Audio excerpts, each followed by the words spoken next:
এটা তো গেল সরকারগুলোর প্রতিক্রিয়া। সাধারণ মানুষের কি হবে? আমরা কি এমনটা দেখতে পারি যে ল্যাটিন আমেরিকা এবং ক্যারিবিয়ান অঞ্চল থেকে সাধারণ মানুষ ভেনেজুয়েলায় যাচ্ছে এবং মার্কিন সামরিক হস্তক্ষেপের বিরুদ্ধে ভেনেজুয়েলার সশস্ত্র প্রতিরোধে যোগ দিচ্ছে? বিসমিল্লাহির রহমানির রহিম। আমরা আল্লাহর বরকতময় নাম দিয়ে শুরু করছি। আমরা তার প্রশংসা করি এবং তার মহিমা ঘোষণা করি, যেমনটি তার প্রশংসা ও মহিমা ঘোষণা করা উচিত, এবং আমরা তার সকল সম্মানিত রাসূলগণের উপর শান্তি ও বরকতের জন্য প্রার্থনা করি, বিশেষ করে তাদের মধ্যে সর্বশেষ এবং সর্বশ্রেষ্ঠ বরকতময় নবী মুহাম্মদ সাল্লাল্লাহু আলাইহি ওয়াসাল্লামের উপর। আল্লাহর রহমত তার উপর বর্ষিত হোক। 1447 হিজরি সালের রজব মাসের এই প্রথম দিনে আপনাদের জানাচ্ছি আসসালামু আলাইকুম ওয়া রাহমাতুল্লাহি ওয়া বারাকাতুহু। ত্রিনিদাদ, আমার জন্মভূমি এই ক্যারিবিয়ান দ্বীপে এখন ছুটির মৌসুম চলছে, আর সুখবর হল 1 বছরেরও বেশি সময় ধরে ভ্রমণের পর আমি এখন দেশে ফিরেছি। আমরা আল্লাহর শুকরিয়া আদায় করি, যিনি এই দীর্ঘ ভ্রমণে আমাকে নিরাপদ রেখেছেন এবং সুস্থভাবে দেশে ফিরিয়ে এনেছেন। এখানে এখন ক্রিসমাস ও নতুন বছরের ছুটির আমেজ চলছে।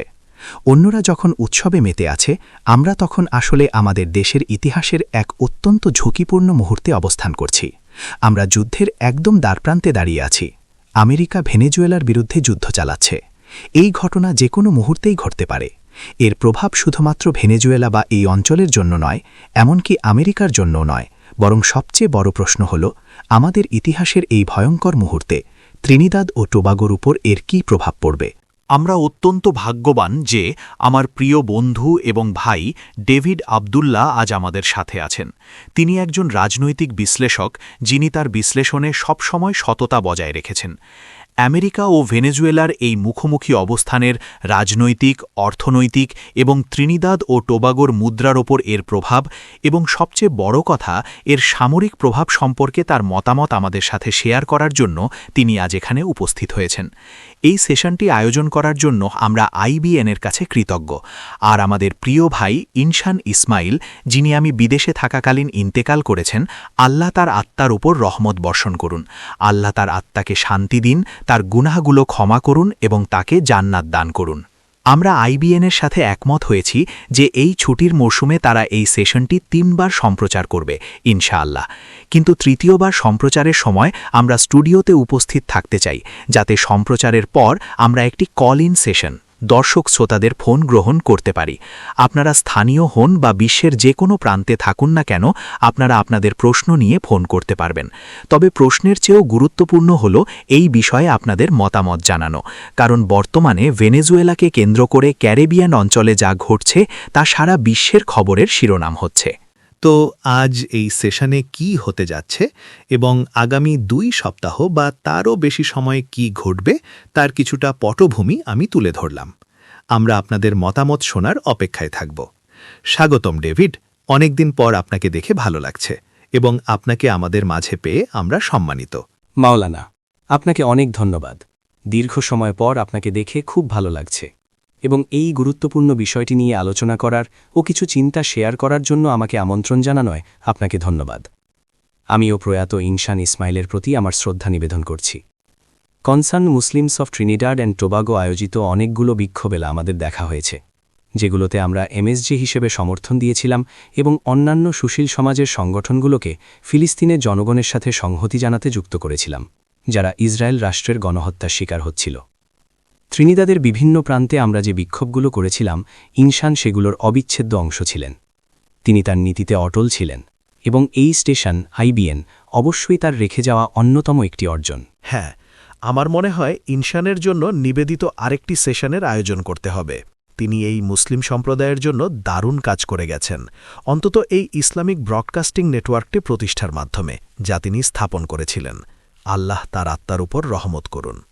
যাই হোক ডেভিড, আমেরিকা এই নাটকটি শুরু করেছিল মাদক পাচার প্রতিরোধের ঘোষণা দিয়ে।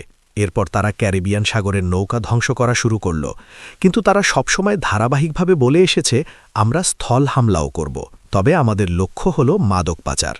কিন্তু এখন আমরা দেখছি ভেনেজুয়েলার চারপাশের নৌ অবরোধ দেওয়া হয়েছে, তেলের চালান আটকানো হচ্ছে এবং তেলবাহী ট্যাঙ্কার জব্দ করা হচ্ছে। আমরা দর্শকদের দৃষ্টি আকর্ষণ করতে চাই এখনকার এই মুখোমুখি সংঘাতের পেছনের প্রেক্ষাপটের দিকে। আমেরিকা শুধুমাত্র ভেনেজুয়েলার জনগণকেই নয়, ভেনেজুয়েলার সরকারকেও মাদক পাচারের সাথে জড়িত থাকার অভিযোগ এনেছে। আমেরিকা ভেনেজুয়েলার সরকারের বৈধতাকে প্রত্যাখ্যান করেছে এবং তার মাদুরোর মাথার ওপর পুরস্কার ঘোষণা করেছে। আমার মনে হয় সেটা এখন $50 মিলিয়ন। এবং সবশেষে আমি জানি না বিশ্ববাসী এতে কিভাবে প্রতিক্রিয়া জানাচ্ছে, কিন্তু ট্রাম্প এখন বলছেন যে ভেনেজুয়েলার তেল আমেরিকার সম্পত্তি। হয়তো তার মানসিক স্বাস্থ্যের জন্য চিকিৎসার প্রয়োজন। এই সংঘাত নিয়ে আপনার প্রাথমিক চিন্তা কি? জি মাওলানা, প্রেক্ষাপটটি তুলে ধরার জন্য ধন্যবাদ। আগস্ট মাসের মাঝামাঝি সময়ে আমেরিকা দক্ষিণ ক্যারিবিয়ানে প্রায় ৬-৭টি গাইডেড মিসাইল ডেস্ট্রয়ার, একটি পারমাণবিক সাবমেরিন, বেশ কিছু উভচর ল্যান্ডিং ক্রাফট এবং প্রায় ৫,০০০ মেরিন সেনা পাঠায়। এটি ছিল দক্ষিণ ক্যারিবিয়ানে একটি বড় ধরনের সামরিক হস্তক্ষেপ। আর যখনই আমরা এটা দেখলাম, আমরা তখনই বলেছিলাম যে এর মূল উদ্দেশ্য হল ভেনেজুয়েলায় সরকার পরিবর্তন। এটি এমন কিছু যা ট্রাম্প তার প্রথম মেয়াদে করতে চেয়েছিলেন কিন্তু পারেননি। আসলে ওবামার সময় থেকেই ভেনেজুয়েলার উপর নিষেধাজ্ঞা শুরু হয়েছিল, যা ট্রাম্প 1.0 তীব্রতর করেন এবং এরপর বাইডেনও তা আরও কঠোর করেন। আপনি প্রেসিডেন্ট মাদুরোর মাথার ওপর তথাকথিত পুরস্কারের কথা উল্লেখ করেছেন। প্রেসিডেন্ট বাইডেন মাদুরোর মাথার ওপর $25 মিলিয়ন পুরস্কার ঘোষণা করেছিলেন, আর ট্রাম্প 2.0 সেটা দ্বিগুণ করে $50 মিলিয়ন করেছেন। তাই যখন আমরা দক্ষিণ ক্যারিবিয়ানে সেই নৌবহর আসতে দেখলাম, আমরা জানতাম যে এটা আসলে সরকার পরিবর্তনের জন্যই। আমেরিকা মাদক পাচারের কথা বলেছিল, কিন্তু অবাক করার বিষয় হল এর ঠিক আগেই জুন বা জুলাই মাসে জাতিসংঘ অর্গানাইজড ক্রাইম কমিশন তাদের তদন্ত প্রতিবেদন প্রকাশ করে। এটি 2025 সালের রিপোর্ট, যেখানে বলা হয়েছে কোকেন, যা মূলত কলম্বিয়া, বলিভিয়া, পেরু ইত্যাদি দেশে উৎপাদিত হয়, কিন্তু প্রধানত কলম্বিয়াতেই হয়। সেই কোকেনের 85% প্রশান্ত মহাসাগরীয় উপকূল, কলম্বিয়ার প্রশান্ত মহাসাগরীয় উপকূল দিয়ে অথবা ইকুয়েডর হয়ে প্রশান্ত মহাসাগর দিয়ে আমেরিকায় যায়। আরও 8% পশ্চিম ক্যারিবিয়ান হয়ে মধ্য আমেরিকা দিয়ে যায়। আর মাত্র 5% আসলে ভেনেজুয়েলার মধ্য দিয়ে পাচার হয়। কিন্তু জাতিসংঘের তথ্য অনুযায়ী ভেনেজুয়েলার কর্তৃপক্ষ সাধারণত এর অর্ধেকটাই ধরে ফেলে। তাই কলম্বিয়া থেকে আসা কোকেনের মাত্র 2.5% ভেনেজুয়েলা দিয়ে বের হয়, এবং সেটা যে আমেরিকাতেই যায় তা নয়, এর একটা বড় অংশ ইউরোপে চলে যায়। এই তথ্যটি আমেরিকার ড্রাগ এনফোর্সমেন্ট এজেন্সির একটি রিপোর্টেও নিশ্চিত করা হয়েছে, যেখানে বলা হয়েছে যে বেশিরভাগ কোকেন এই পথে আসে না, ভেনেজুয়েলা দিয়ে যায় না। ভেনেজুয়েলায় কোকেন প্রক্রিয়াজাত করার কোনো ব্যবস্থা নেই। তারা কোকেন বা কোকা গাছ চাষও করে না এবং প্রক্রিয়াজাত করে না। মিস্টার ট্রাম্প ফেন্টানাইল নিয়ে কথা বলেছিলেন, কারণ এটি বর্তমানে আমেরিকার মানুষের জন্য একটি বড় মাদকের সমস্যা। কিন্তু ফেন্টানাইল দক্ষিণ আমেরিকায় উৎপাদিত হয় না। এর অনেকটা মেক্সিকোতে তৈরি হয় এবং তারপর মেক্সিকো সীমান্ত দিয়ে আমেরিকায় প্রবেশ করে। সুতরাং মাদক পাচারের পুরো বয়ানটাই ছিল খুব, এবং আমি এটা শুরু থেকেই বলেছিলাম। আগস্টের 21 তারিখে এই সামরিক সমাবেশের ঠিক পরেই আমি আমার প্রথম বিবৃতিতে বিস্তারিত বলেছিলাম যে মাদক পাচারের এই আখ্যানটি ঠিক তেমনই যেমন কলিন পাওয়েল এবং বুশ ইরাক আক্রমণের যৌক্তিকতা হিসেবে গণবিধ্বংসী মারণাস্ত্র বা WMDর অজুহাত ব্যবহার করেছিলেন সাদ্দাম হোসেনকে হত্যা করতে এবং পরবর্তীতে ইরাকে বিশৃঙ্খলা সৃষ্টি করতে। তাই আমাদের কাছে এটা খুবই পরিষ্কার ছিল যে এখানে একটি মিথ্যা বয়ান প্রচার করা হচ্ছে এবং আসল এজেন্ডা হলো, যেমনটি আপনি উল্লেখ করেছেন, ভেনেজুয়েলার সম্পদ। কারণ ভেনেজুয়েলার মাটির নিচে বিশ্বের বৃহত্তম তেলের মজুদ রয়েছে। 2023 সালে 2013 নয়, 2023 সালে ট্রাম্প, যিনি তখন আর ক্ষমতায় ছিলেন না, একটি বিবৃতিতে বলেছিলেন যে তিনি যদি ক্ষমতায় থাকতেন তবে মাদুরোর সরকার ভেঙে পড়ত। তিনি আসলে এটাই বলেছিলেন। তিনি বলেছিলেন, আমরা সরকার পতনের খুব কাছাকাছি ছিলাম এবং তখন আমরা সমস্ত তেল পেয়ে যেতাম। আমি তার সঠিক কথাটি উদ্ধৃত করছি। ট্রাম্পের উক্তি 2023। আমি যখন ক্ষমতা ছাড়ি, ভেনেজুয়েলা ভেঙে পড়ার উপক্রম হয়েছিল। আমরা সেটা দখল করে নিতাম। আমরা সমস্ত তেল পেয়ে যেতাম। হ্যাঁ, এটা ট্রাম্পের কথা, 2023 সালের। আমরা সমস্ত তেল পেয়ে যেতাম। ট্রাম্পের একটা ব্যাপার হলো, তিনি যা মনে করেন তাই বলেন। আমেরিকার অন্যান্য অনেক প্রেসিডেন্ট সেটা লুকানোর বা অন্যদিকে ঘোরানোর চেষ্টা করেন, কিন্তু তিনি প্রায় খুব খোলামেলাভাবে সামনে এসে বলে দেন, আমরা সমস্ত তেল পেয়ে যেতাম। সুতরাং ভেনেজুয়েলার সম্পদ এবং তেলের ওপর তার সেই এজেন্ডা ছিল, যা তিনি সম্প্রতি আবার উল্লেখ করেছেন। যেমনটি আপনি বললেন, ভেনেজুয়েলার তেল আমেরিকার বা ওই সমস্ত তেল আমেরিকার প্রাপ্য। কিন্তু আমার মনে হয় এর পেছনে আরেকটি উদ্দেশ্য আছে, যা ট্রাম্পের একার নয়। ট্রাম্প খনিজ সম্পদ এবং খনিজ নিয়ন্ত্রণ নিয়ে খুব বেশি আগ্রহী। আপনি জানেন রাশিয়ার সাথে যুদ্ধে তিনি ইউক্রেনকে একটি প্রস্তাব দিয়েছিলেন, রেয়ার আর্থ বা দুর্লভ খনিজ। সম্প্রতি ডেমোক্রেটিক রিপাবলিক অফ কঙ্গো বা ডিআরসি এবং রুয়ান্ডার জন্য তথাকথিত শান্তি চুক্তি হয়েছে, যা আসলে কোনো শান্তি চুক্তিই নয়। ডিআরসি দেশটিতে প্রচুর সোনা, হীরা আর রেয়ার আর্থ খনিজ রয়েছে, আর আমেরিকা সেটা চায়। ট্রাম্প সবসময় অন্য দেশের সম্পদ চান, যা তিনি আমেরিকার জন্য এবং তার কোটিপতি বন্ধুদের জন্য হাতিয়ে নিতে চান। ভেনেজুয়েলার ব্যাপারে যার বিশেষ এজেন্ডা বা উদ্দেশ্য কাজ করছে তিনি হলেন মার্কো রুবিও।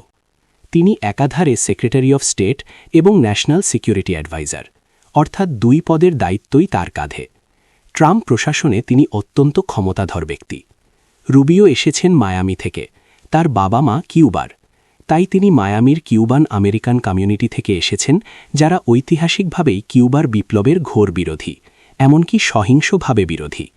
মার্কো রুবিও চান কিউবার বিপ্লবকে শেষ করে দিতে, আর সেটা করার একটা উপায় হিসেবে তিনি ভেনেজুয়েলার বর্তমান প্রক্রিয়াকে ধ্বংস করতে চান, যাতে কিউবা তাদের একটি বড় মিত্র দেশের সমর্থন হারায়। কয়েকদিন আগে যে তেলের ট্যাঙ্কারটি জব্দ করা হয়েছিল, হ্যাঁ, ওটা কিউবাতেই যাচ্ছিল। বর্তমানে অবরোধের কারণে এবং সন্ত্রাসবাদের মদতদাতা দেশ হিসেবে তালিকাভুক্ত করায় কিউবা ভীষণ সংকটের মধ্য দিয়ে যাচ্ছে, যদিও তারা মোটেও সন্ত্রাসবাদের মদতদাতা নয়। তারা এই তথাকথিত তালিকায় ঢুকেছে কারণ কিউবা কলম্বিয়া সরকার এবং ফার্কের মতো সশস্ত্র গোষ্ঠীগুলোর মধ্যে শান্তি আলোচনায় মধ্যস্থতা করছিল। তারা সত্যি একটি শান্তি চুক্তি করেছিল, কিন্তু সেই আলোচনা হাভানায় হচ্ছিল কারণ ওটা সবার জন্য নিরাপদ ছিল। আর যেহেতু ফার্ক প্রতিনিধিরা হাভানায় ছিলেন, তাই আমেরিকানরা বলল, দেখুন, কিউবানরা সন্ত্রাসীদের সমর্থন দিচ্ছে, অথচ কিউবা ঠিক তার উল্টোটা করছিল। তারা কলম্বিয়ায় সশস্ত্র সংঘাত বন্ধ করার চেষ্টা করছিল। তাই কিউবা খুব কষ্টের মধ্যে আছে। তার ওপর হারিকেন বা ঘূর্ণিঝড়ের আঘাত তো আছেই। ভেনেজুয়েলা থেকে আসা তেল আটকে দিয়ে কিউবানদের ওপর আরও চাপ সৃষ্টি করা হচ্ছে। এটাই মার্কো রুবিওর এজেন্ডা। কিন্তু এটা আমাদের জন্য মোটেও ভালো পরিস্থিতি নয়। সেই সঙ্গে কয়েকজন মিলে সেদিন একটি বিবৃতি দিয়েছিলাম, এবং তার একটি ট্যাগলাইন ছিল, যা অন্ধকারে আছে তা অবশ্যই আলোতে আসবে। তারা দাবি করেছিল এটা মাদক পাচারের ব্যাপার। আমরা বলেছিলাম, না, এটা আসলে সরকার পরিবর্তন এবং তেল দখলের চক্রান্ত। মিস্টার ট্রাম্প এখন আর মাদক পাচারের কথা বলছেন না, তিনি সোজাসুজি বলছেন, আমরা ওইসব তেল চাই। আমি যদি ট্রাম্পের আরেকটি উদ্ধৃতি দেই, তিনি প্রায় 1 সপ্তাহ আগেই বলেছেন, ওই সব তেল, জমি এবং অন্যান্য সম্পদ যা তারা আগে আমাদের কাছ থেকে চুরি করেছিল। আগে আমাদের থেকে চুরি করেছিল, জি। এরপর স্টিফেন মিলার, যিনি ট্রাম্প প্রশাসনের একজন মূল ব্যক্তি এবং হোমল্যান্ড সিকিউরিটি অ্যাডভাইজার, তিনি আদর্শগতভাবে সেই ব্যক্তি যিনি এজেন্ডা 2025 লিখেছিলেন। এটি আমেরিকার জন্য একটি অত্যন্ত বর্ণবাদী, ডানপন্থী এবং শ্বেতাঙ্গ আধিপত্যবাদী এজেন্ডা। স্টিফেন মিলার সম্প্রতি বলেছেন, আমি উদ্ধৃত করছি, আমেরিকান ঘাম, মেধা এবং পরিশ্রম ভেনেজুয়েলার তেলশিল্প তৈরি করেছিল। তাদের স্বৈরাচারীবাজি প্রকরণ ছিল আমেরিকান সম্পদ এবং সম্পত্তির সবচেয়ে বড় নথিভুক্ত চুরির ঘটনা। আসল ঘটনা হল ওয়েস্ট ইন্ডিজ, ত্রিনিদাদ ও টোবাগো, গ্রেনাডা ইত্যাদি দেশ থেকে মানুষ মারাকাইবো তেলের খনিতে কাজ করতে গিয়েছিল।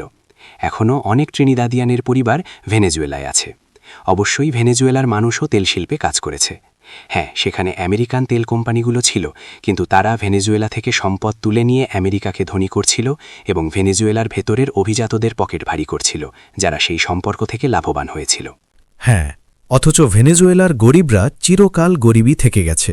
ডেভিড, যেহেতু গোপন কথাটা এখন ফাঁস হয়ে গেছে, যেটা আসলে খুব একটা গোপনও ছিল না, যে ভেনেজুয়েলার বিরুদ্ধে আমেরিকার সংঘাতের মূল উদ্দেশ্য হল সরকার পরিবর্তন। আমরা এখন আবার মনরো ডক্ট্রিনে ফিরে এসেছি, যেন ঈশ্বরের নির্দেশে বা কোনো ডিক্রি জারি করে আমেরিকা সমগ্র পশ্চিম গোলার্ধের ওপর তাদের নিয়ন্ত্রণ বজায় রাখার অধিকার রাখে। মধ্য ও দক্ষিণ আমেরিকা, এমনকি কানা এবং ক্যারিবিয়ান অঞ্চলের প্রতিটি সরকারকে আমেরিকার আধিপত্য মেনে নিতে হবে। এটাই মনরো ডক্ট্রিন। আমাদের অনুমতি ছাড়া এই অঞ্চলে বাইরের কোনো শক্তির নাক গলানো চলবে না। আমাদের দর্শকদের জন্য বলি, এই মনরো ডক্ট্রিন সম্ভবত 1800 সালের দিকে। কিন্তু মনরো ডক্ট্রিন নিজেই প্যাক্স আমেরিকানার একটি অংশ, অর্থাৎ শুধুমাত্র পশ্চিম গোলার্ধের ওপর আধিপত্য বিস্তার করাই আমাদের ঐশ্বরিক বিধান নয়, বরং সমগ্র বিশ্বের ওপর আধিপত্য বিস্তার করাও আমাদের ঐশ্বরিক অধিকার। এটাই প্যাক্স আমেরিকানা। আমি ভেনেজুয়েলা প্রসঙ্গ থেকে একটু সরতে চাই, পরে আবার আসব, কারণ আমি প্যাক্স আমেরিকানা সম্পর্কে তোমার মতামত জানতে চাই। প্যাক্স আমেরিকানা কি এখন পতনের মুখে? মার্কিন ডলার কি এখন পতনের দিকে? ট্রাম্প কি প্যাক্স আমেরিকানার হাল ছেড়ে দিয়েছেন এবং এখন কেবল নিজের আঙিনায় স্থানীয় প্যাক্স আমেরিকানা নিয়েই সন্তুষ্ট? এটি কি ইউক্রেনের প্রতি তার নীতির ব্যাখ্যা দেয়? তিনি কি ইউক্রেনে তার লক্ষ্য অর্জনে ইউরোপীয় ইউনিয়নকে বাধা হতে দেবেন না? এ বিষয়ে তোমার চিন্তা কি? হ্যাঁ, খুবই গুরুত্বপূর্ণ প্রশ্ন। যা ঘটেছে তা হলো আমরা বিশ্বে, বিশেষ করে চীনের এবং কিছুটা রাশিয়ার একটি পরাশক্তি হিসেবে উত্থান দেখেছি। অর্থনৈতিক শক্তির দিক থেকে চীনের অর্থনীতি আমেরিকার থেকে খুব বেশি পিছিয়ে নেই। প্রযুক্তিগতভাবে চীন সম্ভবত আমেরিকার চেয়ে এগিয়ে। কিছুদিন আগে চীন তাদের নিজস্ব ওপেন সোর্স এআই চ্যাটবক্স চালু করেছে, যা আমেরিকার ব্যয়বহুল সংস্করণগুলোর সাথে পাল্লা দিচ্ছে। সৌরবিদ্যুৎ, বৈদ্যুতিক গাড়ির মতো নানা প্রযুক্তিতে চীন আসলে আমেরিকার চেয়ে অনেকটাই এগিয়ে। সামরিক দিক থেকেও চীন খুব নীরবে তাদের সামরিক বাহিনীকে শক্তিশালী করে তুলেছে, কারণ চীনকে যুদ্ধ করতে টাকা খরচ করতে হয়নি। অন্যদিকে আমেরিকা যুদ্ধ করতে বা মধ্যপ্রাচ্যে ইসরায়েলের যুদ্ধ ও গণহত্যাকে সমর্থন করতে বিপুল পরিমাণ অর্থ ব্যয় করেছে। এর সাথে আমরা ব্রিক্সের উন্নয়ন দেখেছি। ব্রাজিল, রাশিয়া, ভারত, চীন, দক্ষিণ আফ্রিকা এবং এখন আরও অনেক দেশ ব্রিক্সে যোগ দিয়েছে। আমরা অনেক অর্থনৈতিক ও বাণিজ্যিক ব্লকের উন্নয়ন দেখছি, যা গ্লোবাল সাউথ বা দক্ষিণের দেশগুলোর মধ্যে বাণিজ্যকে উৎসাহিত করছে। চীনের বেল্ট অ্যান্ড রোড ইনিশিয়েটিভ রয়েছে এই অঞ্চলে এবং আফ্রিকায় তাদের বড় বিনিয়োগ রয়েছে। আফ্রিকার সাহেল অঞ্চলের দেশগুলো বুর্কিনা ফাসো, মালি এবং নাইজার ফরাসি উপনিবেশবাদকে ছুঁড়ে ফেলে দিয়েছে। তারা ফরাসি উপনিবেশবাদকে ছুঁড়ে ফেলেছে। তাই আমরা এখন যাকে সঠিকভাবে মাল্টিপোলারিটি বা বহুমেরুকেন্দ্রিক বিশ্ব বলছি, তার বিকাশ দেখতে পাচ্ছি। সোজা কথায়, এখন আর আমেরিকার একক মেরু নেই যাকে কেন্দ্র করে সবাইকে ঘুরতে হবে বা কুর্নিশ করতে হবে। আমার মনে হয় বাইডেন যখন প্রেসিডেন্ট ছিলেন, তিনি প্যাক্স আমেরিকানা ফিরিয়ে আনার চেষ্টা করেছিলেন। প্রেসিডেন্ট হওয়ার পর তিনি বলেছিলেন, আমেরিকা ইজ ব্যাক, আমেরিকা ফিরে এসেছে। আমার মতে এর মানে ছিল আমেরিকা আবারও সবার ওপর প্রাধান্য বিস্তার করার চেষ্টা করবে এবং ইউক্রেন বা দূরপ্রাচ্যে কী হবে তা নির্ধারণ করবে। আর আমার মনে হয় ট্রাম্প, যেহেতু তিনি অনেক বেশি লেনদেন বা ব্যবসায়িক দৃষ্টিতে দেখেন, তিনি চীনকে হুমকি হিসেবে দেখলেও নিশ্চিতভাবেই চাইছেন যে এই গোলার্ধে আমেরিকা ছাড়া অন্য কারোর প্রভাব বা নিয়ন্ত্রণ যেন না থাকে। মাত্র কয়েক সপ্তাহ আগে ট্রাম্প প্রশাসন তাদের জাতীয় নিরাপত্তা কৌশল প্রকাশ করেছে। আমি পুরোটা পড়ার সুযোগ পাইনি। এতে বলা হয়েছে তাদের একটি উদ্দেশ্য হল, আমি উদ্ধৃত করছি, পশ্চিম গোলার্ধে আমেরিকার একাধিপত্য বা শ্রেষ্ঠত্ব পুনরুদ্ধার করা। আমরা এই গোলার্ধের বাইরের প্রতিযোগীদের রুখে দেব। আর আমি এখানে ব্র্যাকেটে চীন এবং রাশিয়ার কথা উল্লেখ করছি, হ্যাঁ, এবং ইরান। এসব দেশকে এখানে সৈন্য মোতায়েন বা হুমকিস্বরূপ কোনো সক্ষমতা তৈরি করতে দেওয়া হবে না। এবং পরের অংশটা আরও বেশি গুরুত্বপূর্ণ। অথবা আমাদের এই গোলার্ধে কৌশলগতভাবে গুরুত্বপূর্ণ বড় সম্পদের মালিকানা বা নিয়ন্ত্রণ তাদের নিতে দেওয়া হবে না। এরপর সেখানে আরও বলা হয়েছে, তিনি এমনকি এটাকে মনরো ডক্ট্রিনের ট্রাম্প সংস্করণ হিসেবে অভিহিত করছেন। জি, তারা এটাকে মনরো ডক্ট্রিনের ট্রাম্প সংস্করণ হিসেবেই বর্ণনা করছেন, ঠিক। এবং বলা হচ্ছে এটি হল আমেরিকান ক্ষমতার একটি শক্তিশালী পুনরুদ্ধার এবং আমেরিকার নিরাপত্তা স্বার্থের সাথে সামঞ্জস্যপূর্ণ একটি সাধারণ জ্ঞানের বিষয়। তাহলে আপনি কি একমত যে আমরা প্যাক্স আমেরিকানার পতন বা এমন এক অবক্ষয় দেখছি যা আর ফেরানো সম্ভব নয়, এবং এখন তারা পশ্চিম গোলার্ধের জন্য মনরো ডক্ট্রিনের ওপরই পূর্ণ মনোযোগ দিচ্ছে? হ্যাঁ, এবং অবশ্যই বিশ্বের যেসব জায়গায় তাদের কৌশলগত স্বার্থ রয়েছে সেখানে তারা প্রক্সি বা প্রতিনিধি ব্যবহার করবে। ইসরায়েল, মধ্যপ্রাচ্যের তেল এবং অন্যান্য সবকিছুর ক্ষেত্রে এটি অত্যন্ত গুরুত্বপূর্ণ। আপনি কি ইসরায়েলের সাথে পাকিস্তানকেও এই তালিকায় যুক্ত করবেন? এটা একটা চমৎকার প্রশ্ন, সত্যিই ভাবার মতো বিষয়। কারণ পরিহাসের বিষয় হল ভারতেরও কিন্তু ইসরায়েলের সাথে সম্পর্ক রয়েছে। হ্যাঁ, কিন্তু পাকিস্তানের বিষয়টি যেভাবে বিশ্বের সামনে বড় করে তুলে ধরা হয়েছে, ভারতেরটা তেমন নয়, যা ইসলামী বিশ্বের জন্য চিরস্থায়ী লজ্জা এবং অপমানের বিষয়। হ্যাঁ, এবং পাকিস্তান তো ট্রাম্পকে নোবেল শান্তি পুরস্কার দেওয়ার প্রস্তাবও করেছিল। তো হ্যাঁ, এটা বেশ কৌতূহল উদ্দীপক। আমি বিষয়টা নিয়ে অতটা ভাবিনি, তবে এর নিশ্চয়ই গুরুত্ব আছে। আমি এই আলোচনাটা এগিয়ে নিয়ে যাচ্ছি কারণ আমি আপনার মতামত জানতে চাই।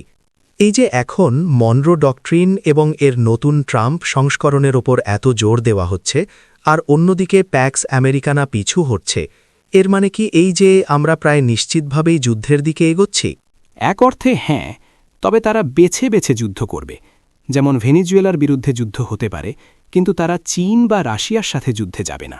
কারণ ট্রাম্প নিজেকে এমন এক কোণঠাসা অবস্থায় নিয়ে গেছেন। শুরুতে তারা দক্ষিণ ক্যারিবীয় অঞ্চলে কিছু সামরিক সরঞ্জাম মোতায়েন করেছিল। এরপর তারা পুয়ের্তো রিকোতে F-35 ফাইটার জেট এবং B-52 বোমারু বিমান পাঠায়। তারপর তারা বিশ্বের বৃহত্তম যুদ্ধজাহাজ USS জেরাল্ড ফোর্ড নিয়ে আসে। এটা একা চলে না, এর সাথে ডেস্ট্রয়ার এবং অন্যান্য যুদ্ধজাহাজের একটি বিশাল বহর থাকে। তাই সম্ভবত এখন দক্ষিণ ক্যারিবীয় অঞ্চলে 15,000 বা তার বেশি মেরিন সেনা অবস্থান করছে। এত বড় ধরনের সেনা মোতায়েন করার পর আপনি চাইলেই হুট করে ফিরে যেতে পারেন না এবং খালি হাতে ফিরে যেতে পারেন না। এখন প্রশ্ন হল, তারা শাসন ব্যবস্থার পরিবর্তন চায় কারণ তারা ভেনেজুয়েলার সম্পদ দখল করতে চায়। কিন্তু এই পরিবর্তন কিভাবে আসবে? এর জন্য তাদের হাতে 2-3টি সামরিক কৌশল থাকতে পারে।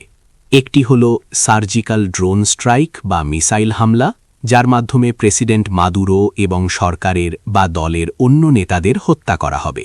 এরপর হয়তো রাস্তায় বিক্ষোভ হবে এবং লোকজন ক্ষমতা দখল করবে। এটা একটা পথ। কিন্তু ভেনেজুয়েলার সেনাবাহিনী আমার মনে হয় এখনও প্রেসিডেন্ট মাদুরোর প্রতি খুবই অনুগত।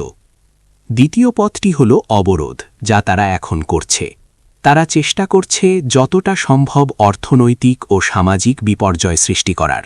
কারণ গত 2-3 বছরে লাতিন আমেরিকার অন্য যে কোনো দেশের তুলনায় ভেনেজুয়েলার অর্থনীতি দ্রুত বড় হচ্ছিল। হ্যাঁ, এরই মধ্যে তারা ঘুরে দাঁড়িয়েছে। প্রথমত, তেল উৎপাদন দৈনিক 2-3 লাখ ব্যারেল থেকে বেড়ে প্রায় 10 লাখ ব্যারেলের কাছাকাছি পৌঁছেছে। এটা তাদের সর্বোচ্চ ক্ষমতার নিচে হলেও এখান থেকে তারা উল্লেখযোগ্য রাজস্ব পাচ্ছে। তবে খাদ্যের দিক দিয়ে তারা এখন অনেকটাই স্বনির্ভর হয়ে উঠেছে। সম্প্রতি আমাদের কিছু লোক ভেনেজুয়েলায় গিয়েছিল। বেশ কয়েকটি প্রতিনিধি দল সেখানে ঘুরে দেখেছে তারা এখন নিজেদের প্রচুর খাদ্য নিজেরাই উৎপাদন করছে। মুদ্রাস্ফীতি অনেক কমেছে, তাই খাবার পর্যাপ্ত। সরকার আবাসন দিচ্ছে, বিদ্যুৎ খরচ কম, স্বাস্থ্যসেবা ও শিক্ষা রয়েছে। তাই ভেনেজুয়েলার মানুষের জীবনযাত্রার মান 5-6 বছর আগের সেই কঠিন সময়ের তুলনায় উল্লেখযোগ্যভাবে উন্নত হয়েছে, যখন নিষেধাজ্ঞা এবং কিছু ভুল অর্থনৈতিক নীতির কারণে হাইপার ইনফ্লেশন বা মুদ্রাস্ফীতি চরমে পৌঁছেছিল। তাই তারা যদি অবরোধ দিয়ে ভেনেজুয়েলাকে চাপে ফেলে, তারা হয়তো আশা করছে এতে সামাজিক অস্থিরতা তৈরি হবে এবং সরকার পতন হবে। কিন্তু আমার মনে হয় না এসবের কিছু ঘটবে, কারণ পরিহাসের বিষয় হল, যা আমেরিকানরা কখনোই হিসাবে রাখে না, ভেনেজুয়েলার মানুষ অত্যন্ত দেশপ্রেমিক এবং জাতীয়তাবাদী, কারণ তারা নিজেদের স্বাধীনতার জন্য লড়াই করেছে। তাই যখন কোনো বিদেশি শক্তি তাদের সরকারকে উৎখাত বা হস্তক্ষেপ করতে আসে, তখন সরকার ফেলে দেব বলার পরিবর্তে তারা বিদেশি আগ্রাসন রুখতে সরকারের পাশে এসে দাঁড়ায়। আর তাই সরকার মিলিশিয়াদের অস্ত্রসজ্জিত করেছে। এমনকি বৃদ্ধ ও নারীরাও বলছে, আমি মিলিশিয়াতে নাম লেখাতে চাই, কারণ আমি দেশের জন্য প্রাণ দিতে প্রস্তুত। তৃতীয় পথটি হল সরাসরি যুদ্ধ, বোমা হামলা এবং তারপর স্থলবাহিনী নামানো। কিন্তু 15,000 মেরিন সেনা ভেনেজুয়েলার মতো বিশাল আয়তনের দেশ এবং তাদের সামরিক সক্ষমতার বিরুদ্ধে স্থলযুদ্ধের জন্য যথেষ্ট নয়। তারা যখন পানামায় গিয়েছিল, তখন প্রায় 30,000 সৈন্য নিয়ে গিয়েছিল। পানামা অনেক ছোট দেশ এবং তাদের সামরিক বাহিনীও ছিল অনেক দুর্বল। তাই ট্রাম্প এখন একটা উভয় সংকটে পড়েছেন। তিনি যদি সত্যিই যুদ্ধে যেতে চান, তবে কি তিনি কেবল ভেনেজুয়েলার ওপর নির্বিচারে বোমাবর্ষণ করবেন? সেটা পুরো লাতিন আমেরিকাকে অস্থিতিশীল করে তুলবে। ডেভিড, আমরা একটু আগেই ভেনেজুয়েলার সাথে রাশিয়ার সেই চুক্তির কথা বলছিলাম, যা গত বছর হয়েছিল। এর মাধ্যমে ভেনেজুয়েলা উন্নত রুশ অস্ত্র পাচ্ছে। এর মধ্যে সবচেয়ে পরিচিত হল হাইপারসনিক মিসাইল, যা অনেক ক্ষেত্রে থামানো অসম্ভব। ভেনেজুয়েলা থেকে ক্যারিবিয়ান সাগর, ভেনেজুয়েলা এবং ত্রিনিদাদ ও টোবাগোর দূরত্ব এতই কম যে আমাদের কাছে টোবাগো বা ত্রিনিদাদে কোনো অ্যান্টি মিসাইল সিস্টেম না থাকায় এই অস্ত্রগুলো থামানো প্রায় অসম্ভব। আপনার মতামত কি যদি ভেনেজুয়েলার কাছে এই মিসাইলগুলো ইতিমধ্যেই থাকে এবং যুদ্ধ বেঁধে যায়? আমরা দুজনেই একমত যে যুদ্ধ অনিবার্য, কারণ যুদ্ধ না হলে ট্রাম্প বড় সমস্যায় পড়বেন। যদি আমেরিকা ভেনেজুয়েলার স্থলভাগে আক্রমণ শুরু করে এবং ভেনেজুয়েলা পাল্টা জবাবে ক্যারিবিয়ান সাগরে মার্কিন নৌবহর এবং টোবাগোর রাডারযুক্ত বিমানবন্দর বা ত্রিনিদাদের পিয়ার্কো বিমানবন্দরের ওপর ওই মিসাইল ব্যবহার করে, তবে এর পরিণতি কি হবে? হ্যাঁ, এর প্রভাব অত্যন্ত গুরুতর হবে। কিছুদিন আগে মিডিয়ায় দেখা গেছে প্রেসিডেন্ট মাদুরো প্রকাশ্যে কিছু রুশ সামরিক সরঞ্জাম প্রদর্শন করেছেন। ওগুলো হাইপারসনিক মিসাইল ছিল না, বরং আমার মনে হয় ওটা ছিল এয়ার ডিফেন্স সিস্টেম, অর্থাৎ ভেনেজুয়েলার দিকে ধেয়ে আসা মিসাইল ধ্বংস করার মতো আর্টিলারি তাদের আছে, এবং মাদুরো পরিষ্কার করেই বলেছেন এগুলো রাশিয়ার। তবে এসব ক্ষেত্রে যা দেখানো হয় তার চেয়ে যা দেখানো হয় না সেটাই বেশি গুরুত্বপূর্ণ। আর শুধু রাশিয়ার হাইপারসনিক মিসাইল নয়, ইরানের হাইপারসনিক মিসাইলও থাকতে পারে, কারণ ইরানের সাথেও তাদের সম্পর্ক আছে। প্রথাগত মার্কিন মিডিয়া যতই বলুক যে ভেনেজুয়েলার সামরিক সক্ষমতা বা বিমানগুলো সেকেলে, আমার মনে হয় না বিশ্লেষকরা আসলে জানেন ভেনেজুয়েলার হাতে কি আছে। নিশ্চিতভাবেই ভেনেজুয়েলার যা আছে তা আমেরিকানদের উল্লেখযোগ্য হতাহতের কারণ হতে পারে। যদি মার্কিন সৈন্যরা সেখানে নামে তবে স্থলযুদ্ধ হবে। ভূপ্রকৃতির কারণে তারা ট্যাঙ্ক নিয়ে সহজে নামতে পারবে না, ফলে প্রচুর সম্মুখ যুদ্ধ হবে এবং নিশ্চিতভাবেই বডি ব্যাগ আমেরিকায় ফেরত যাবে। ওটা ট্রাম্পের জন্য রাজনৈতিক বিষয়, আমরা পরে আলাপ করতে পারি। যদি যুদ্ধ শুরু হয়, সম্প্রতি মিডিয়া রিপোর্টে দেখা গেছে টোবাগোর রাডারের পাশে কিছু ভবন ও তাঁবু তৈরি হয়েছে, যার মানে হলো সেখানে আমেরিকান মেরিনরা রাডারটি পরিচালনা করছে, অর্থাৎ এটা প্রায় একটা ছোট ঘাঁটির মতো। এটি একটি মিনি বেস বা ছোট ঘাঁটি। বড় ঘাঁটি না হলেও সত্যটা হলো সেখানে আমেরিকান সামরিক কর্মীরা আছে।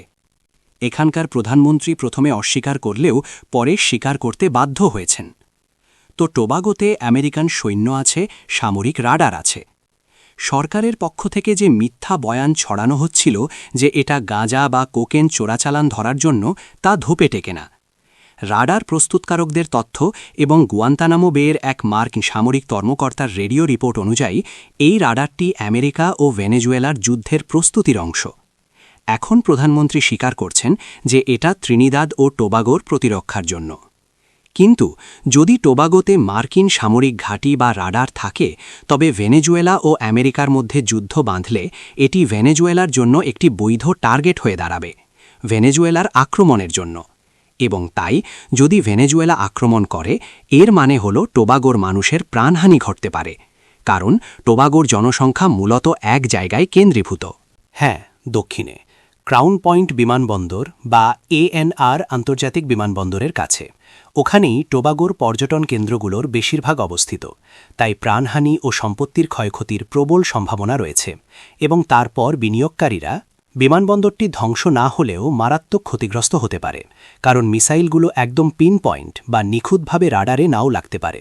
কয়েক গজ এদিক সেদিক হলে রানওয়ে বা নতুন টার্মিনাল ভবন ধ্বংস হয়ে যেতে পারে। এতে পর্যটক আসা বন্ধ এবং আরও অনেক সমস্যা দেখা দেবে। তাহলে টোবাগোর রাডার এবং সম্ভবত বিমানবন্দর ধ্বংস করার জন্য সামরিক হামলা এবং ইতিহাসে প্রথমবারের মতো ব্যাপক প্রাণহানি ও টোবাগোর অর্থনীতি ধসে পড়ার রাজনৈতিক প্রভাবগুলো কি হবে? আমার মতে দুটি প্রভাব আছে। প্রথমটি ত্রিনিদাদ ও টোবাগো সরকারের সাথে সম্পর্কিত। সরকার দাবি করে আসছে যে আমরা ভেনেজুয়েলার সাথে কোনো সংঘাতে জড়িত নই, কিন্তু আপনি যদি সংঘাতলিপ্ত কোনো দেশের সাথে নিজেকে যুক্ত করেন, তবে আপনিও সেই সংঘাতের অংশ হয়ে যান। ঠিক তাই, সরকার যে মাদক পাচার রোধের গল্প শুনিয়েছিল তার মুখোশ খুলে গেছে। তাই জনগণকে প্রধানমন্ত্রীর বিশ্বাসযোগ্যতা বিচার করতে হবে। দ্বিতীয় প্রভাবটি টোবাগোর জন্য। সেখানে THA বা টোবাগো হাউস অফ অ্যাসেম্বলির নির্বাচন আসছে। আমাদের অনেক বিদেশি দর্শক আছেন, তাই একটু বুঝিয়ে বলি। টোবাগোর স্থানীয় শাসন ব্যবস্থাকে বলা হয় টোবাগো হাউস অফ অ্যাসেম্বলি। আগামী 12ই জানুয়ারি এই নির্বাচন অনুষ্ঠিত হবে। ইতিমধ্যেই রাডার এবং অন্যান্য স্থাপনার বিষয়টি একটি বড় রাজনৈতিক বিতর্কের বিষয় হয়ে দাঁড়িয়েছে। বর্তমানে ক্ষমতায় থাকা দল টোবাগো পিপলস পার্টি এবং তাদের তরুণ নেতা ফার্লি অগাস্টিন সরকারের সাথে সম্পর্ক বজায় রেখেছিলেন। তিনি প্রথমে সরকারের দেওয়া তথ্য বিশ্বাস করেছিলেন, কিন্তু এখন তিনি সরে আসছেন এবং বলেছেন যদি তার হাতে ক্ষমতা থাকত, যা আসলে নেই, তবে তিনি টোবাগোতে এই রাডার বসাতে দিতেন না। নির্বাচনে অংশ নেওয়া অন্য দলগুলোও বলছে রাডারটি সরিয়ে নেওয়া উচিত। তারা চায় না এটা সেখানে থাকুক। তাই 12ই জানুয়ারির নির্বাচনের আগে যুদ্ধ না হলেও এই নির্বাচনের ওপর এর তাৎক্ষণিক রাজনৈতিক প্রভাব কী পড়ে তা দেখাটা বেশ কৌতূহল উদ্দীপক হবে। আর এরপর টোবাগোর স্বায়ত্তশাসনের বিষয়টিও আছে। ত্রিনিদাদ থেকে অনেক দিন ধরেই বেঁচে আছে এবং এই সময়ে বিষয়টিকে আবারও মূল আলোচনার কেন্দ্রবিন্দুতে নিয়ে আসা হচ্ছে। আর তাই আমরা স্বায়ত্তশাসন বা অটোনমির জন্য একটা জোরদার চাপ দেখতে পাচ্ছি। তবে এই স্বায়ত্তশাসনকে ঠিক কিভাবে সংজ্ঞায়িত করা হচ্ছে তা অনেকের কাছে পরিষ্কার নয়। কেউ কেউ অবশ্য পরামর্শ দিচ্ছেন যে টোবাগোকে আলাদাভাবে শাসন করা উচিত, যেখানে টোবাগো হাউস অফ অ্যাসেম্বলি একটি আইনসভা হিসেবে কাজ করবে এবং তারা টোবাগোর জন্য আইন পাস করতে পারবে। তাদের অন্যান্য ক্ষমতাও থাকবে, অর্থাৎ ত্রিনিদাদ ও টোবাগোর মধ্যে একটি ফেডারেল বা যুক্তরাষ্ট্রীয় ব্যবস্থা থাকবে, ঠিক যেমনটা সেন্ট কিটস ও নেভিসে রয়েছে। তাদের মধ্যে একটি ফেডারেল ব্যবস্থা রয়েছে। হ্যাঁ, ওটা একটা ফেডারেল ব্যবস্থা। এক কেন্দ্রিক নয়। আচ্ছা, এই ফেডারেশনের বিভিন্ন ইউনিটের কি রাজনৈতিক সমতা আছে? আমার মনে হয় টোবাগোর মানুষ যতটা চায় ঠিক ততটা নয়, তবে এটি একটি ফেডারেল ব্যবস্থা। অনেকে যুক্তরাজ্যের উদাহরণ টেনে বলেন যে স্কটল্যান্ডের নিজস্ব আইনসভা বা পার্লামেন্ট আছে যারা আইন তৈরি করে, এবং স্কটল্যান্ডের নির্দিষ্ট পরিমাণ স্বায়ত্তশাসন আছে। স্কটল্যান্ড তো তাদের নিজস্ব মুদ্রাও ছাপে, আর স্কটিশ পাউন্ড এবং ব্রিটিশ পাউন্ড কি অদলবদল করা যায়? এবং ব্রিটেনের যে কোনো জায়গায় স্কটিশ পাউন্ড গ্রহণ না করাটা কি বেআইনি? ঠিক তাই, হ্যাঁ। তো আমার মনে হয় টোবাগোর কিছু মানুষ ঠিক এই স্তরের স্বায়ত্তশাসনই চায়। যদি এমনটা ঘটে এবং ত্রিনিদাদ ও টোবাগো একটি ফেডারেল রাষ্ট্র হয়, তবে রাডারের মতো বিষয়গুলো কেবল ত্রিনিদাদের রাজধানী পোর্ট অফ স্পেনের একক সিদ্ধান্ত হবে না। তখন এমন সিদ্ধান্তে টোবাগোকেও যুক্ত করতে হবে। আমি আসলে ক্ষোভের জায়গাটা জানতে চাইছি। ভেনেজুয়েলার মিসাইল হামলায় যদি রাডার ধ্বংস হয়, বিমানবন্দর উড়ে যায়, মানুষ মারা যায় এবং পর্যটন অর্থনীতি ধসে পড়ে, তবে সেই পরিস্থিতিতে টোবাগোর মানুষের প্রচণ্ড ক্ষোভ কি তাদের ত্রিনিদাদ থেকে বিচ্ছিন্ন হয়ে একটি ফেডারেল রিপাবলিক বা যুক্তরাষ্ট্রীয় প্রজাতন্ত্রের দাবি তুলতে বাধ্য করতে পারে? আমার মনে হয় এটা হতে পারে। আমার মনে হয় এটা সম্ভব। টোবাগোর মানুষ নিজেদের পরিচয় নিয়ে খুব সচেতন। তাদের মধ্যে জাতীয়তাবোধ আছে, যে কারণে রাজনৈতিকভাবেও সেখানে সবসময়ই একটি টোবাগো জাতীয়তাবাদী দল ছিল। এটি পিপলস ন্যাশনাল মুভমেন্ট থেকে আলাদা, যারা টোবাগোকে সমর্থন দিলেও মূলত ত্রিনিদাদ ভিত্তিক দল হিসেবেই পরিচিত। বাগোতে পিএনএমের একটি শাখা থাকলেও তারা কেন্দ্রীয় দলের নিয়ন্ত্রণেই থাকে, কিন্তু টোবাগোতে সবসময় নিজস্ব জাতীয়তাবাদী দল ছিল। সেই 50-এর দশকে ফার্গো জেমস, এপিটি জেমস এবং অন্যদের সময় থেকেই এটা চলে আসছে। এবং এএনআর রবিনসন, যিনি প্রথমে টোবাগোতে নির্বাচন করেন, শুরুতে পিএনএমের হয়ে হেরে যান, পরে অবশ্য জিতেছিলেন। তো এরপর যখন 1970 সালে রবিনসন পিএনএম থেকে আলাদা হয়ে গেলেন, তার রাজনৈতিক দল ডেমোক্রেটিক অ্যাকশন কংগ্রেস 1976 সালে সংসদীয় নির্বাচনে টোবাগোর 2টি আসনেই জয়লাভ করে এবং 1981 সালেও তারা আবার জিতেছিল। 1986 সালে তারা ত্রিনিদাদের দলগুলোর সাথে জোট বাঁধে এনএআর এবং রবিনসন প্রধানমন্ত্রী হন। এবং টিএইচে টোবাগো হাউস অফ অ্যাসেম্বলি বহু বছর ধরে, প্রায় 15-20 বছর ধরে টোবাগো জাতীয়তাবাদী দল ড্যাক বা এনএআর-এর নিয়ন্ত্রণে ছিল। এরপর পিএনএম নিয়ন্ত্রণে আসে এবং তারপর আবার টোবাগো জাতীয়তাবাদী দলের হাতে ক্ষমতা ফিরে যায়। বর্তমানে টিএইচে নিয়ন্ত্রণ করছে টোবাগো পিপলস পার্টি। নামটা বেশ মজার, টোবাগো পিপলস পার্টি। তারাও কিন্তু জাতীয়তাবাদের ভিত্তিতেই জিতেছে। জাতীয়তাবাদ, ঠিক আছে। আমরা টোবাগো এবং ভেনেজুয়েলার যুদ্ধের পরিস্থিতি নিয়ে কথা বললাম।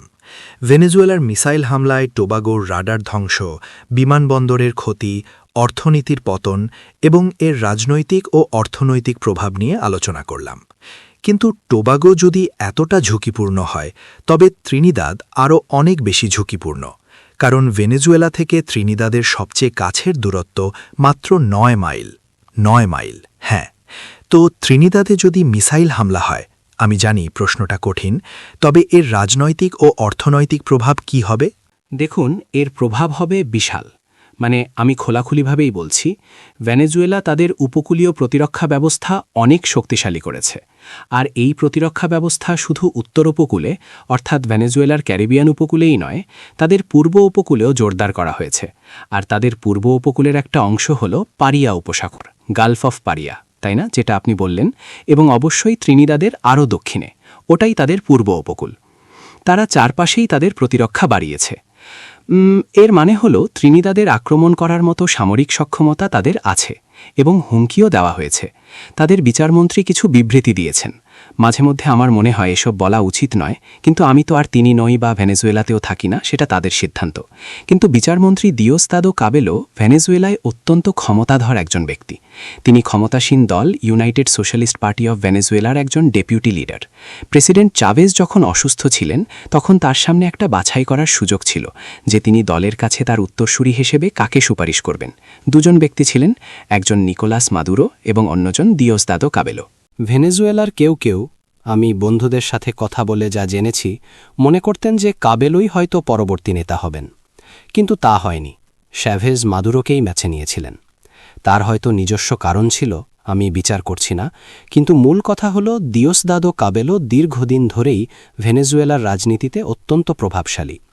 তাই তিনি যখন কথা বলেন তার কথা হালকাভাবে নেওয়ার সুযোগ নেই। তিনি শুধুই একজন সাধারণ মন্ত্রী নন, ঠিক আছে?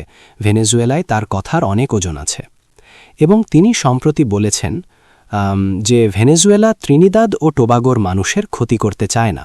কিন্তু তিনি বলেছেন, ম্যাডাম, মানে ত্রিনিদাদের প্রধানমন্ত্রীকে উদ্দেশ্য করে, যদি ভেনেজুয়েলায় আক্রমণ হয় এবং ত্রিনিদাদ ও টোবাগো তার অংশ হয়, তবে এর পরিণতি ত্রিনিদাদ ও টোবাগোকেও ভোগ করতে হবে।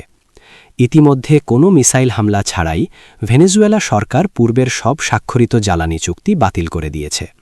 তাই শুধু বিখ্যাত বা কুখ্যাত ড্র্যাগন গ্যাস চুক্তি এখন আর সম্ভব নয়, যতদিন ভেনেজুয়েলার বর্তমান সরকার আছে। আর এটি ছিল ত্রিনিদাদ ও টোবাগোর জন্য গ্যাস পাওয়ার সবচেয়ে সহজ উপায়, কারণ এটি ত্রিনিদাদের উত্তর উপকূলের খুব কাছে। এই গ্যাস ভেনেজুয়েলার, তাই এটি তুলতে হলে আমাদের ভেনেজুয়েলার অনুমতি লাগবে। ড্র্যাগন ফিল্ড থেকে শেলের একটি বিদ্যমান প্ল্যাটফর্মে পাইপলাইন বসালেই হতো। শেলের প্ল্যাটফর্ম থেকে ইতিমধ্যেই পাইপলাইন আছে যা গ্যাসকে নিচে পয়েন্ট লিসাস এবং পয়েন্ট 14-এ নিয়ে যায়। তাই এটি একটি সহজ প্রকল্প ছিল। বর্তমান অবস্থা বজায় থাকলে সেটা আর হচ্ছে না। দ্বিতীয়ত, আরও দুটি গ্যাস ক্ষেত্র আছে যেগুলো সীমান্তের উভয় পাশেই বিস্তৃত, লোরান মানাতি এবং কোকুইনা মানাকিন ফিল্ড। এখন এই গ্যাস ক্ষেত্রগুলো ত্রিনিদাদ ও ভেনেজুয়েলার সমুদ্রসীমার মাঝখানে পড়েছে। সাগরের নিচের গ্যাস তো আর জানে না সীমানা কোথায়। কিন্তু ভেনেজুয়েলা রাজি হয়েছিল যে ত্রিনিদাদ ও টোবাগো আমাদের সীমান্তের দিক থেকে গ্যাস তুলতে পারবে। তারা পরিমাণও নির্ধারণ করেছিল। ধরুন, এই ক্ষেত্রগুলোতে 10 ট্রিলিয়ন কিউবিক ফুট গ্যাস আছে, যার 6 ট্রিলিয়ন ভেনেজুয়েলার দিকে এবং 4 ট্রিলিয়ন আমাদের দিকে। ভেনেজুয়েলা বলেছিল, ঠিক আছে, তোমরা 4 ট্রিলিয়ন কিউবিক ফিট পর্যন্ত গ্যাস তুলতে পারো, এরপর আর পারবে না, কারণ তখন তোমরা ভেনেজুয়েলার গ্যাস তুলতে শুরু করবে।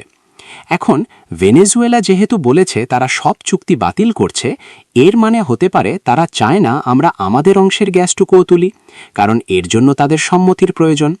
আপনি যদি গ্যাস তোলেন তবে তাদের গ্যাস উঠে আসতে পারে। হ্যাঁ, তো এই সব কিছুই এখন অনিশ্চিত, যার প্রভাব আমাদের অর্থনীতির ওপর পড়ছে। সরকার সম্পূর্ণ ভুলভাবে বলছে, আমাদের ভেনেজুয়েলার গ্যাসের দরকার নেই।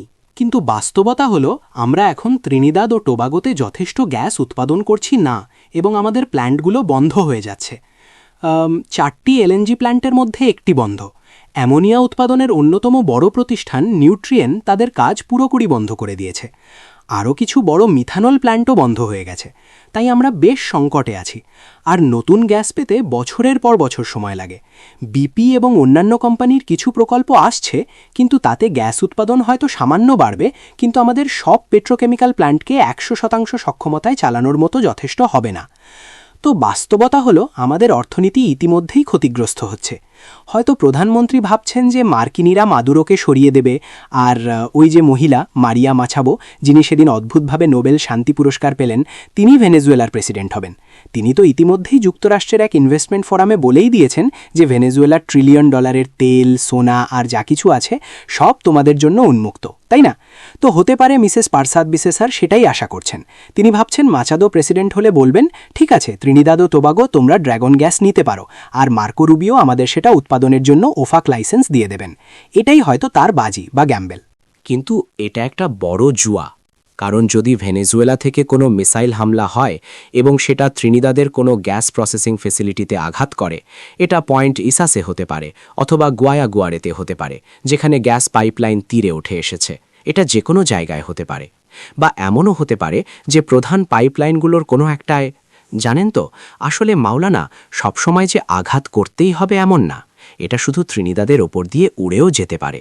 আর সেটাই আমাদের জন্য বিশাল সংকট তৈরি করবে, বিশাল এক বিপদে ফেলবে আমাদের। দেখুন, মিসেস পারসাদ বিসেসার বলেছেন যে মার্কিনীরা আমাদের রক্ষা করবে, রাডার আছে আমাদের বাঁচানোর জন্য। কিন্তু সমস্যা হলো তিনি আসলে উল্টো বুঝছেন, যাকে বলে ঘোড়ার আগে গাড়ি জোড়া। কারণ আমরা ভেনেজুয়েলার হামলার ঝুঁকিতে পড়তাম না যদি না আমরা ওয়াশিংটনের ঔপনিবেশিক এবং সাম্রাজ্যবাদী এজেন্ডার সাথে পুরোপুরি একমত হয়ে তাদের সহযোগী হওয়ার এই অবস্থান নিতাম। এটাই আমাদের বিপদে ফেলেছে। আর এখন তিনি আশা করছেন মার্কিনীরা আমাদের বাঁচাবে কারণ আমরা বিপদে আছি।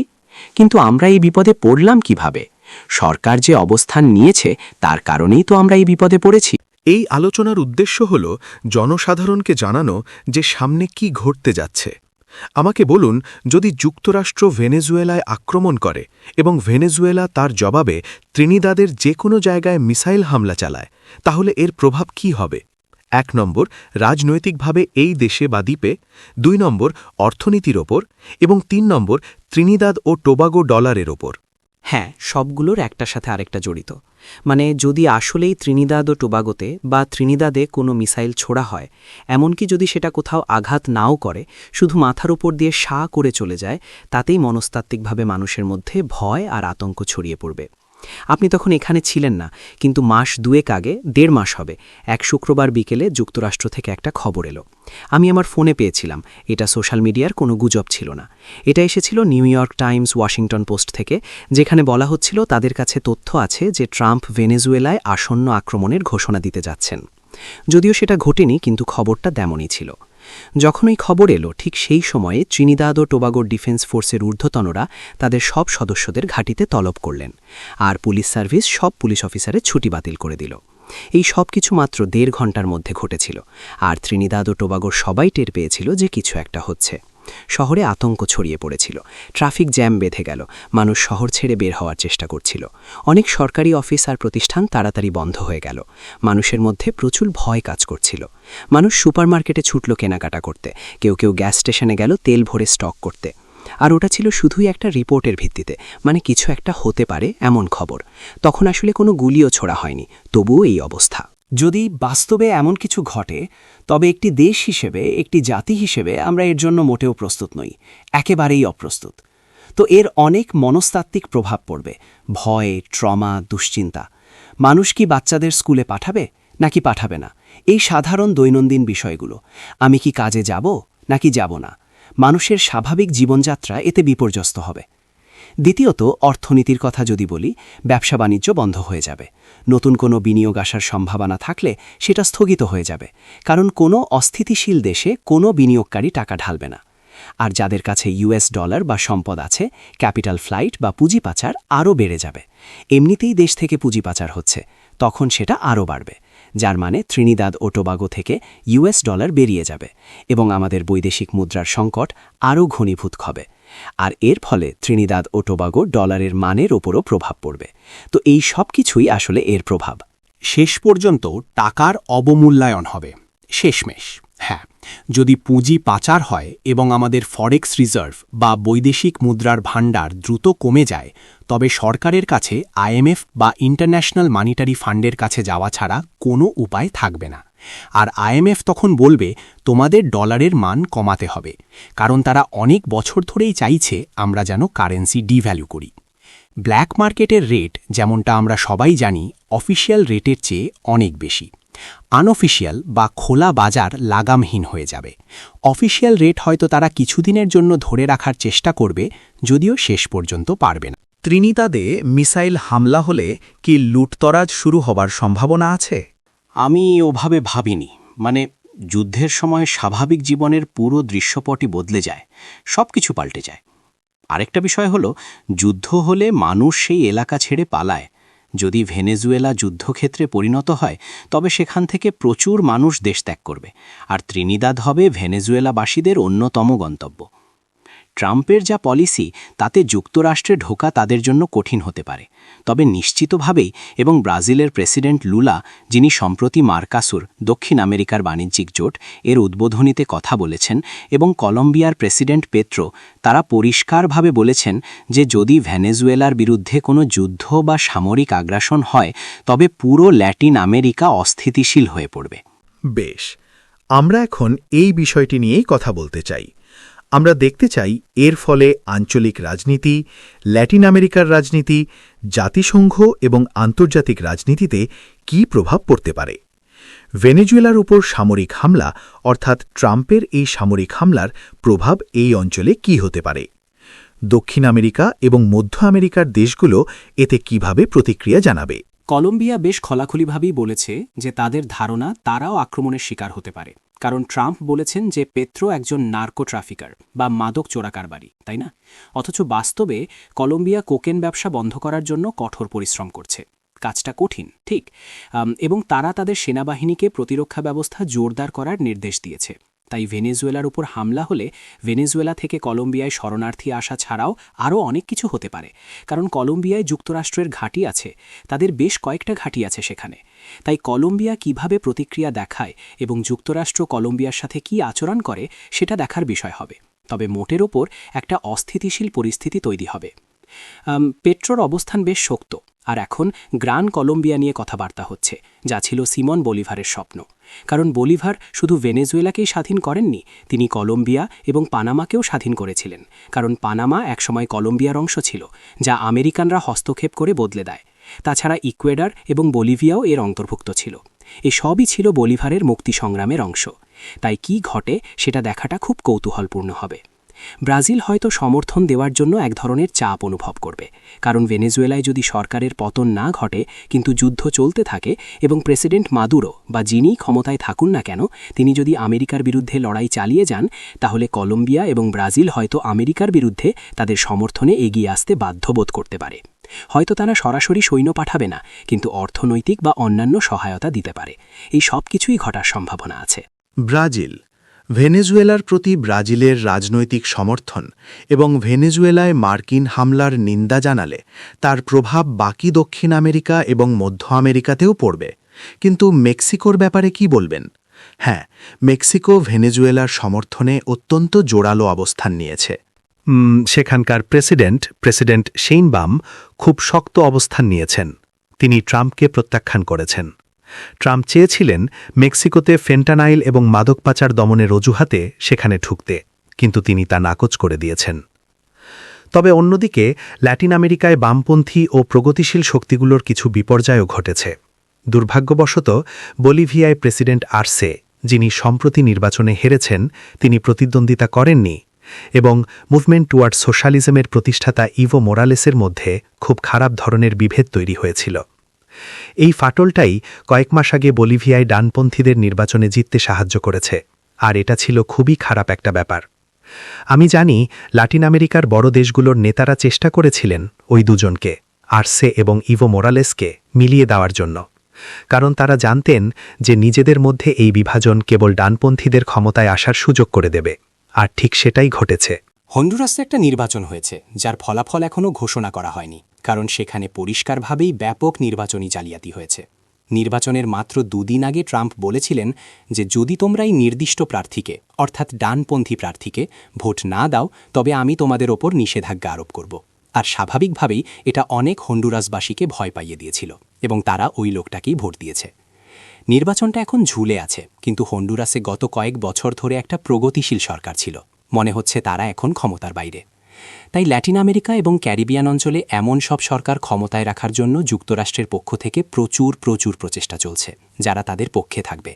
এটা তাদের জাতীয় নিরাপত্তা কৌশল বা ন্যাশনাল সিকিউরিটি স্ট্র্যাটেজির সাথে সামঞ্জস্যপূর্ণ, যেখানে বলা হয়েছে, দাঁড়ান আমি উদ্ধৃতিটা খুঁজে বের করি।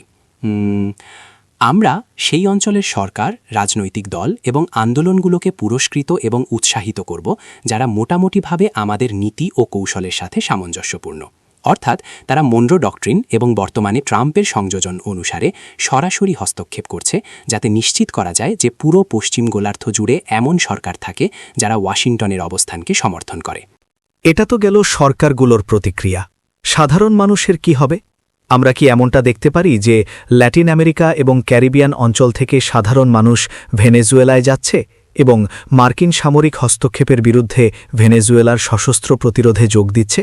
ক্যারিবিয়ান অঞ্চল থেকে হয়তো অল্প কিছু মানুষ যেতে পারে, তবে খুব বেশি নয়। তবে ল্যাটিন আমেরিকা থেকে অবশ্যই যাবে। আমি দেখতে পাচ্ছি যে তারা ভেনেজুয়েলায় যাচ্ছে। হ্যাঁ, 1 নম্বর, ত্রিনিদাদ ও টোবাগোর ওপর এর প্রভাব। 2 নম্বর, ল্যাটিন আমেরিকার ওপর প্রভাব। এবার দেখা যাক ভেনিজুয়েলার ওপর আমেরিকান হামলা হলে এবং ভেনিজুয়েলা বিষয়টি নিরাপত্তা পরিষদে নিয়ে গেলে জাতিসংঘে কী প্রতিক্রিয়া হতে পারে। আর দ্বিতীয়ত, রাশিয়া, চীন এবং ইরান কিভাবে সাড়া দেবে। ভেনিজুয়েলা ইতিমধ্যেই যুক্তরাষ্ট্রের সামগ্রিক আগ্রাসনের বিষয়ে জাতিসংঘে অভিযোগ জানিয়েছে এবং বিতর্কের আহ্বান জানিয়েছে। আমার মনে হয় না সেই বিতর্ক এখনও হয়েছে, তবে এখন তারা তাদের তেলবাহী ট্যাঙ্কার বা জাহাজ আটকে দেওয়ার বিষয়টিও জাতিসংঘের নিরাপত্তা পরিষদে জানাচ্ছে। পরিষ্কারভাবেই রাশিয়া এবং চীন ভেনিজুয়েলার অবস্থানকে সমর্থন করবে, কিন্তু যুক্তরাষ্ট্র সহজভাবেই তাতে ভেটো দেবে। ফলে নিরাপত্তা পরিষদ কোনো সিদ্ধান্তে আসতে পারবে না, কারণ নিরাপত্তা পরিষদের যে কোনো সিদ্ধান্তের জন্য 5টি স্থায়ী সদস্যের সমর্থন প্রয়োজন হয়। যুক্তরাষ্ট্র তার ভেটো ক্ষমতা ব্যবহার করে সেটা আটকে দেবে, তবে বিষয়টি আলোচনায় আসবে। সাধারণ পরিষদ বা জেনারেল অ্যাসেম্বলিতে হয়তো তারা কিছুটা বেশি সুযোগ পাবে, কিন্তু সাধারণ পরিষদের হাতে কোনো ক্ষমতা নেই। তাদের হয়তো নৈতিক প্রভাব খাটানোর সুযোগ আছে, কিন্তু রায় কার্যকর করার ক্ষমতা নেই। চীন যুক্তরাষ্ট্রকে সতর্ক করেছে যেন তারা ভেনিজুয়েলার বিরুদ্ধে কোনো পদক্ষেপ না নেয়। তারা প্রকাশ্যে একথা বলেছে। মনে হচ্ছে, মাফ করবেন, যে ট্যাঙ্কারগুলো আটক করা হয়েছে তার মধ্যে একটি সম্ভবত চীনে যাচ্ছিল, যা চীনের জন্য বড় ধরনের জটিলতা সৃষ্টি করতে পারে। তবে আমি মনে করি না যে চীন, রাশিয়া বা ইরান যুক্তরাষ্ট্রের সাথে সরাসরি কোনো গোলাগুলি বা যুদ্ধে জড়াতে চাইবে। ভেনিজুয়েলা বলেছে যে তারা তাদের নৌবাহিনীকে নির্দেশ দেবে ট্যাঙ্কারগুলোকে ক্যারিবিয়ান সাগর পার করে দিতে। আমি এখনও এমনটা ঘটতে দেখিনি, আমরা নিশ্চিত নই। কিন্তু যদি এমনটা ঘটে এবং উদাহরণস্বরূপ তেল যদি চীনে যায় আর চীনারা সিদ্ধান্ত নেয় যে তারা তাদের ট্যাঙ্কারকে এসকর্ট পাহারা দিয়ে নিয়ে যাবে, তাহলে তার প্রভাব পড়তে পারে। তখন কি আমেরিকানরা সেটা আটকানোর চেষ্টা করবে? সুতরাং জাতিসংঘের কথা বললে মহাসচিব সম্প্রতি একটি বিবৃতিতে বলেছেন যে কূটনীতির প্রয়োজন আছে এবং কোনো সামরিক হস্তক্ষেপ হওয়া উচিত নয়। মজার বিষয় হল পোপ লিও কিছুদিন আগে, কয়েক সপ্তাহ আগে একটি বিবৃতি দিয়ে বলেছেন যে ভেনিজুয়েলায় সরকার পরিবর্তনের জন্য কোনো সামরিক হস্তক্ষেপ করা উচিত নয়। এটা একটা ইন্টারেস্টিং পয়েন্ট ছিল, বিশেষ করে এই কারণে যে ভেনিজুয়েলার জনসংখ্যার বড় একটা অংশ ক্যাথলিক। তাই আমাদের দেখতে হবে আন্তর্জাতিক সম্প্রদায় কী পদক্ষেপ নেয়। আমার মনে হয় ইউরোপীয়রা ওয়াশিংটনের পক্ষেই যাবে। ইতিমধ্যেই আপনারা জানেন ব্যাংক অফ ইংল্যান্ডে ভেনিজুয়েলার সোনা বছরের পর বছর ধরে পড়ে আছে, বেআইনিভাবেই। যদিও ইংল্যান্ডের আদালত বলেছে এটা বেআইনি নয়, কিন্তু আমার দৃষ্টিতে এটা অবৈধ। আর আপনারা জানেন ইউরোপীয়রা কেন ভেনিজুয়েলার বিপক্ষে যাবে, কারণ তাদের কৌশলের অংশই হল নিশ্চিত করা যে এই গোলার্ধে এবং বিশ্বের অন্যত্র এমন সরকার ক্ষমতায় থাকুক যারা তথাকথিত পাশ্চাত্য মূল্যবোধ বা ওয়েস্টার্ন ভ্যালিউজ এর সাথে একাত্ম।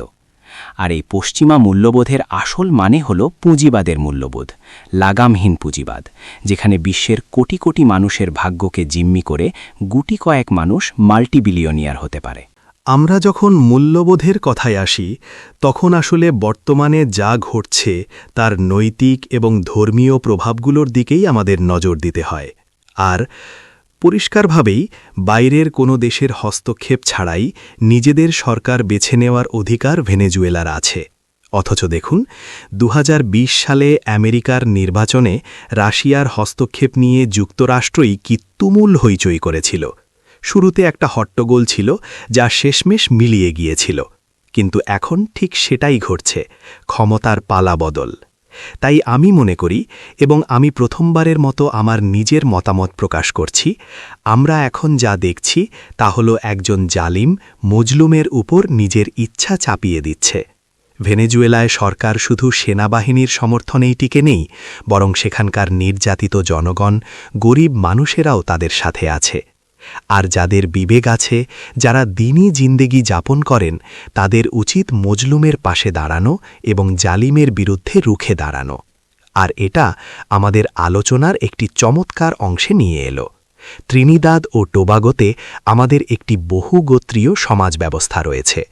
পিএনএম, যার নেতৃত্বে দুর্ভাগ্যজনকভাবে একজন অক্সফোর্ড গ্র্যাজুয়েট ছিলেন, পিএনএম কখনোই আমাদের এই গোত্রগত বৈচিত্র্য এবং রাজনৈতিক দর্শনে এর প্রভাবকে সত্যিকার অর্থে বুঝতে পারেনি।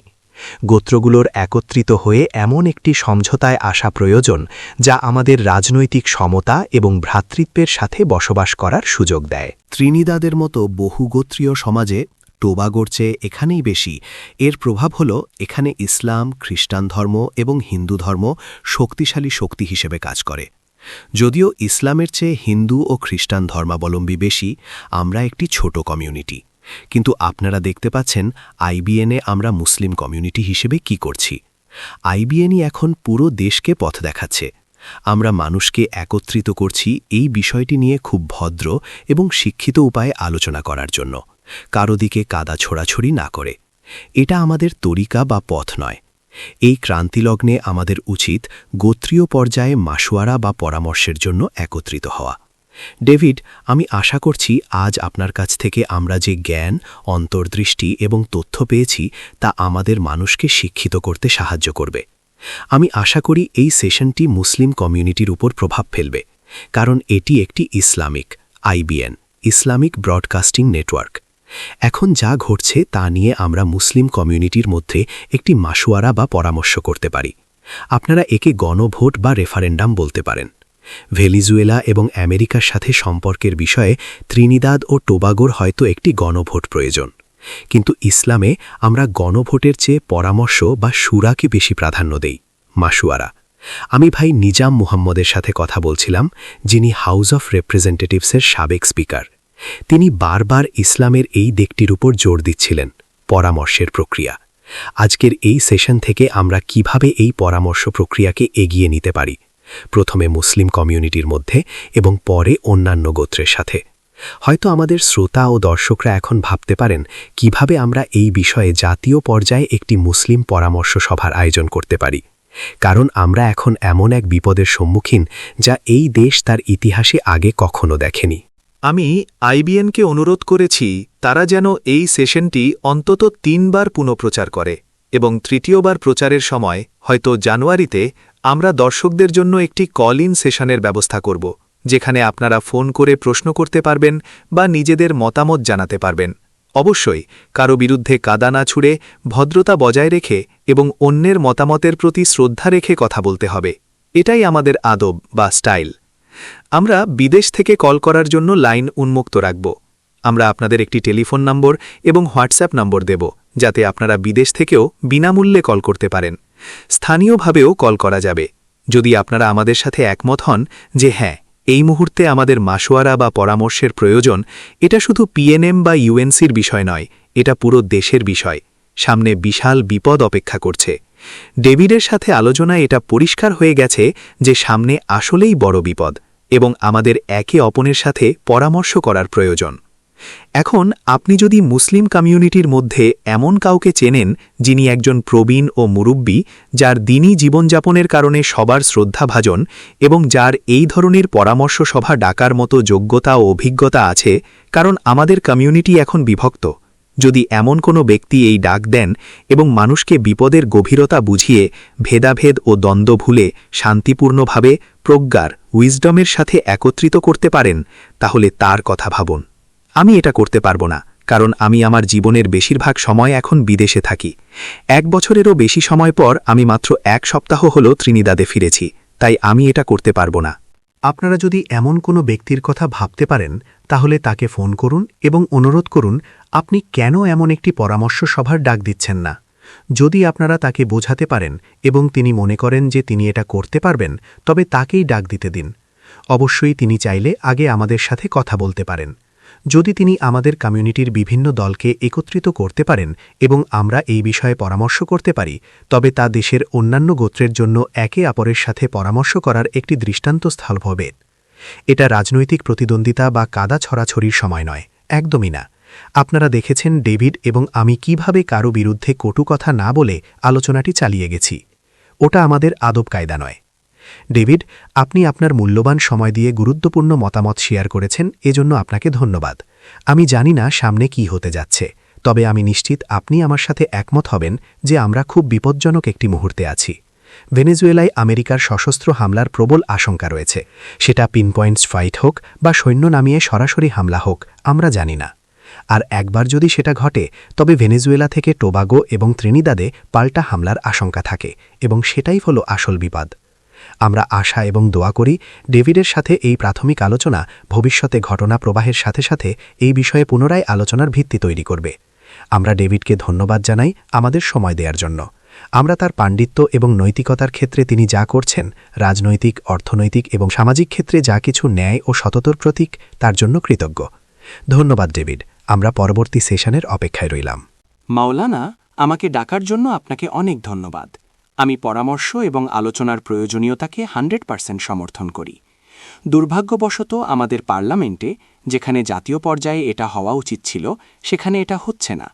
আমরা আশা করি আমেরিকার জনমত জরিপ অনুযায়ী 70% আমেরিকান যুক্তরাষ্ট্র এবং ভেনেজুয়েলার মধ্যে যুদ্ধ চায় না, হয়তো শেষ পর্যন্ত মিস্টার ট্রাম্পকে অন্য কোনো পথ খুঁজতে বাধ্য করবে।